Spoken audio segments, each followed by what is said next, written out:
Est-ce que le djinn a la capacité de posséder l'être humain? Djinn, en tant que créature, a la capacité de prendre en otage l'être humain aussi en tant que créature? Est-ce que c'est Allah subhanahu wa ta'ala qui a donné au djinn la possibilité de coloniser le corps humain et son esprit? Non. Mais d'où vient cette idée? C'est une idée qui fait partie parmi tant d'autres inventées pour faire quoi? Contrôler uniquement les faibles d'esprit.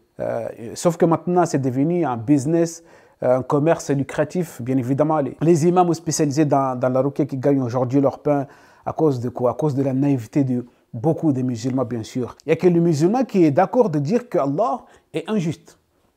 Que le musulman. Parce que dire qu'Allah subhanahu wa ta'ala a donné au djinn la possibilité, la capacité de pénétrer dans ton cerveau, c'est dire qu'Allah subhanahu wa ta'ala est injuste. Vous savez, il y a une chose. La chose qui fait que l'être humain est humain, la chose qui fait que l'être humain est honoré par Allah subhanahu wa ta'ala, c'est quoi? C'est le cerveau. Et personne ne peut pénétrer dans le cerveau de l'individu, même Shaitan, même Iblis, le best de djinn. Il va dire aux humains ces jours-là que, écoutez, n'essayez pas de me faire porter le chapeau. Je n'avais aucune capacité, je n'avais aucune autorité de vous posséder. Je n'avais pas cette...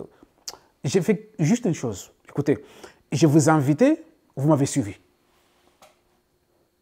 Je n'avais pas besoin de forcer. Parce que je ne pouvais pas forcer, rentrer dans vos cerveaux et vous manipuler à partir de... Non.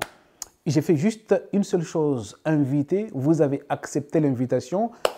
Alors, le reste, ça va tout seul.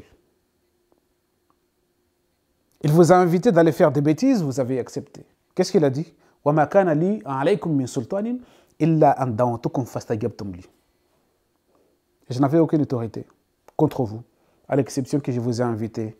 Allez les gars, on va faire des bêtises. Allez les gars, on va commettre des massacres. Allez les gars, on va faire ça, on va faire ça. Vous avez accepté l'invitation. Par conséquent, c'est vous qui avez accepté de donner une partie des commandes de votre cerveau à qui? À Shaitan, à Iblis. Et il va dire, فَلَا تَلُمُونِي وَلُمُوا أَنفُسَكُمْ. N'essayez pas de me faire porter le chapeau. Ne rejetez pas la faute sur moi. C'est sur vous, vos nefs, qui ont suivi mes ordres. Ce qui veut dire que même Iblis, le best, n'avait pas la possibilité de rentrer dans l'esprit de l'être humain qui dire encore son corps, il n'a pas besoin de ton corps. Qu'est-ce qu'il en a à foutre de ton corps? Il n'en a pas besoin. Donc, ce qu'il veut, lui, c'est ton esprit. Et ton esprit, il ne peut pas y pénétrer. C'est toi qui lui donnes l'accès. Parce qu'il t'a appelé, tu as répondu, c'est tout. Si tu n'avais pas répondu, il ne t'aurait pas forcé. Non. Donc, que dire les petits djinns, des créatures aussi faibles que l'être humain? Dire qu'il a la capacité, Allah subhanahu wa ta'ala lui a donné la capacité, la possibilité de faire quoi? De posséder l'être humain. C'est à la fois une méconnaissance énorme de qui est Allah subhanahu wa ta'ala. Lui qui a dit que وَمَا رَبُّكَ بِظَلَّامٍ لِلْعَبِيدِ. Et ton Seigneur n'est pas injuste envers ses serviteurs. Tu veux dire par là qu'il donne la capacité et la possibilité au djinn de te posséder pendant des années, des années et des années. Et à ce moment-là, dire qu'il n'est pas injuste. Si vous dites qu'il est injuste. Donc ces histoires de djinn sont mises en avant par certains imams qui voient déjà un profit là-dedans, qui voient déjà un moyen de gagner leur vie là-dedans. C'est tout, mais rien n'éprouve et rien ne peut prouver que ces créatures qui sont les djinns ont la capacité de faire quoi? De pénétrer l'être humain. Donc on ne rentre pas dans les discussions de qui sont les djinns, comment ils sont créés, comment c'est parce qu'il y a beaucoup de discussions là-dedans. Et je ne peux pas dire que c'est moi qui ai raison. Ce que je sais, c'est que les djinns sont aussi créés comme les êtres humains. Il y a le djinn, enfin, il y a ceux qui disent que le djinn, c'est une partie d'être humain, c'est la partie cachée de l'être humain. Ceux qui disent que les djinns, sont des êtres humains qui sont cachés dans l'ombre, qui prennent les décisions, qui mènent des gens, qui mènent déjà un bateau. Ceux qui disent qu'il y a beaucoup de tafassures, mais il faut juste comprendre qu'il y a des djinns. Et ces djinns ne peuvent pas rentrer librement dans ton cerveau. Parce que le cerveau, c'est quelque chose vraiment de précieux. Tous les shayatun, que ce soit ins ou al-jinn, leur obsession, c'est quoi? C'est le cerveau humain. C'est rentrer dans le cerveau de l'individu, c'est arriver à découvrir ce qui se cache dans la fin fond des pensées humaines. Mais non.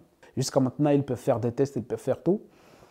Ils ne peuvent pas y entrer, y pénétrer. Peut-être ils peuvent utiliser des algorithmes pour essayer uniquement d'orienter tes pensées ici et là. Mais c'est que quand tu veux, c'est comme Iblis, que lorsqu'il vous invite, vous cliquez, c'est tout. Il vous envoie un lien contient de malware, vous cliquez, c'est tout.